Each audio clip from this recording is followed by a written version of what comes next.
Hello, my name is Ada.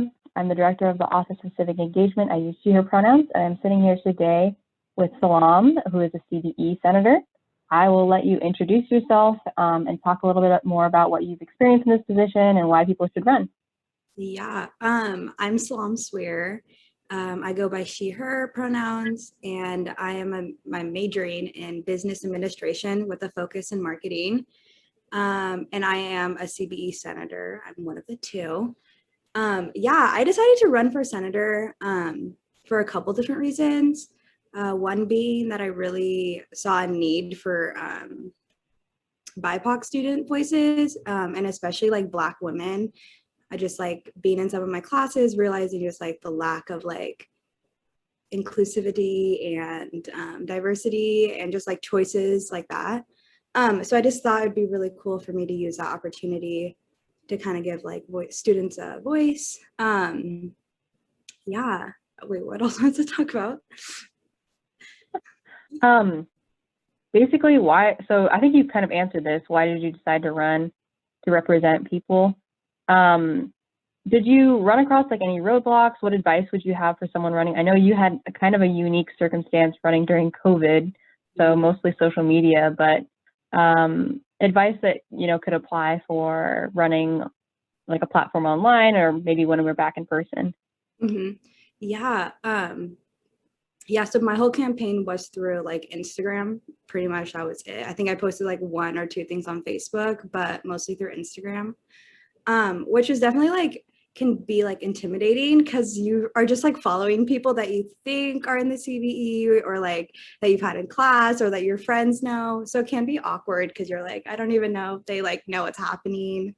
But honestly, like the response I got was like really nice. And I got a lot of like messages from like other students, like being like, oh, like I really have noticed that we need that too. Or like, I really like that your platform is like on this. So I really think like social media is so cool in that way. Like, I probably like if it was like in person, I've like wouldn't be able to talk to those people. So like it being online, like allowing me to reach like so many more people was really nice. Yeah, like I don't know, I just say like if you do it on social media, like honestly follow everyone. Like just do it because a lot of people like are like minoring or like know people too, so like word of mouth really helps too. Yeah. Awesome. And then what is being a senator like and what skills have you developed in the role so far? I know we're in spring quarter right now, so you've had like a little bit of fall quarter and all of winter quarter so far. Yeah. Being a senator is honestly like really interesting. Like I didn't even really know what it entailed when I like got the job. But I go to a lot of like meetings within the CVE with like professors and like the deans. I get to have those kind of meetings, which is really cool because I learned a lot that I didn't think I needed to learn, but like my communication skills like increased a lot, and I really like know how to send like a really proper like email.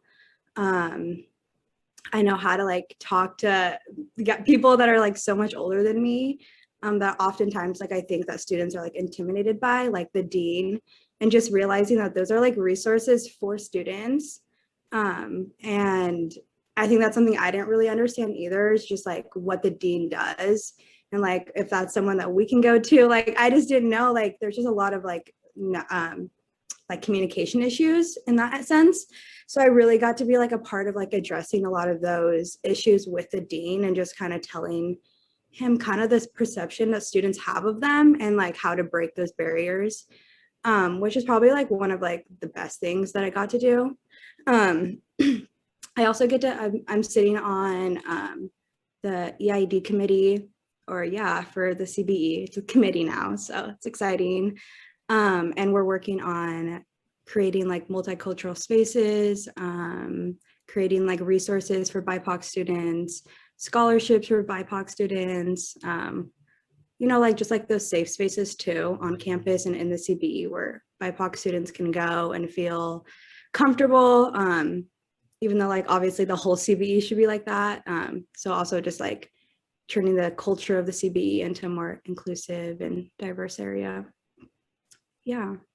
Yeah, just like as a side note, I'm a student within CVE, so I've been seeing like an increase of emails from that committee, which is really interesting because I know in the past when we've had like world events or things happening in Bellingham, like there's been no one in the call. It's like radio silence from the Mhm. college and university, which I didn't realize how much mattered to me until I started seeing those emails. Like it's not a lot, but it's definitely more than we've had in the past.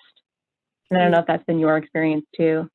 Yeah, 100%. Like just within like this committee has only been around for a little less than a year. It was created last spring, so before I was even a part of it.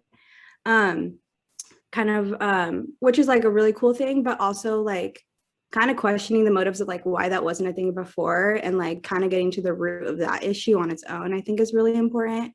Because I don't think that we should ignore the fact that it wasn't a committee before spring, you know, that's an issue because this has always been like an important topic. So like also just realizing like the culture of the CVE is really, really bad. And so having those like really hard conversations with people in power that feel differently, and trying to get them to understand maybe the other perspective is really, it's been a really interesting thing to watch, especially as someone who's like, I'm like not, I'm, you know, like 21 and I'm talking with people that are like have lived way longer than me, and like having those hard conversations just from like different generations can definitely be challenging. um but it's definitely a learning experience for sure. Yeah, I remember that too. Just like thinking like everyone in this room has a PhD or master's, and I am 19, Yeah, and they're it's feeling like, it's do so they? Yeah, yeah, and it makes me sad too because like I that's not really something that I want. Like I don't like that I was scared, and I feel like there's a, you know, that could be a reason why a lot of things don't get done in the college, is because I think college students do have, like I think us, we have the best ideas. Like we're affected by everything that happens.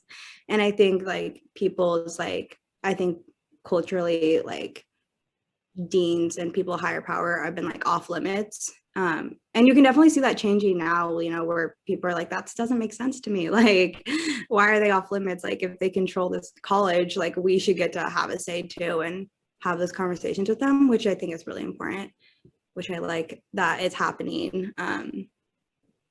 Yeah. yeah. And then our final question before, if you have like any things that you didn't get to say, you'd like to say them, is what were your goals moving into this position, and what have you been able to do in your position so far? And you kind of touched on this in your last point, but if you want to expand on it more. Yeah. Well, the BSO demands have been like a really really important goal of mine. It's kind of like what I ran my campaign on. And it's pretty much like a lot of the only things I've been working on, as I like kind of ran my campaign on saying that like BSO demands will be my first priority. So yeah, it's definitely interesting because I think that the BSO demands are so achievable, and a lot of things that should already be have been put in place a long time ago. So definitely like experiencing like the demands come into reality have been like one of like the really like coolest parts about this job. But not to say that there isn't a ton of challenges with that. I think there's like two or three BSO demands that like really directly affect like the CBE on its own. And just like those couple, like watching those like people talk about them and interact has been really interesting. And watching things fall apart. Like I definitely just like want to like emphasize that like you're not gonna achieve everything necessarily that you run for, or not everything's gonna happen like the time you are a part of that. So like things that I'm working on currently, I know that they're not going to be done by the end of the spring and that I won't be a part of it, but like it's cool to see like you get to start something and then kind of like let it go and see other people take on that, you know, project and see like how it like blossoms or whatever. um so just like those type of things. um yeah, and then just like the EID committee, I've been like really working on that and like focusing kind of like a lot of the BSO demands there. Just because I think those are the professors that really care about those topics and are willing to fight for them really hard and like higher spaces that I'm not invited to. So yeah, like I don't know, but like the EID committee is I think one of the coolest ones because it wasn't a committee till like 3 weeks ago and it got voted on by the staff, which was really cool because you got to see our professors kind of fight for the reasons why they wanted it.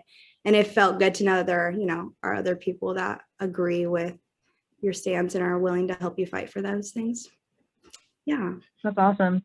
Was it like just an informal meeting and then it's officially a committee now? Yeah, it was a task force. Mm. Yeah, so we had to start off as a task force, and then it took 4 quarters to get to a point to be a committee, which also shows, you know, an insight to why that was so hard. So I definitely think there's like a lot of things that I've learned and things that I still like really want to work on after this job as well. Awesome.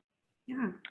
Well, I think that's all the questions I have. Is there anything you'd like to say for maybe the person that's in your position next year or someone who's running?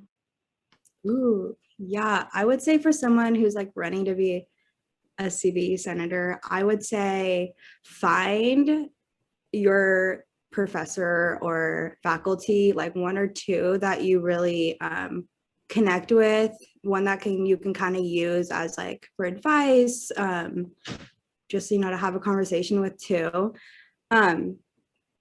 Yeah, because sometimes there are people in this department that don't necessarily want things to happen.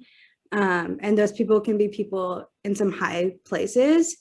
And so if you have someone that is like a faculty that you really trust and feel like you can really work on things with, I would reach out to them and be like, I really would love your guidance. And they'll usually say yes. And they really help you bring like some of your ideas to those like higher places that maybe you wouldn't be taken as seriously in.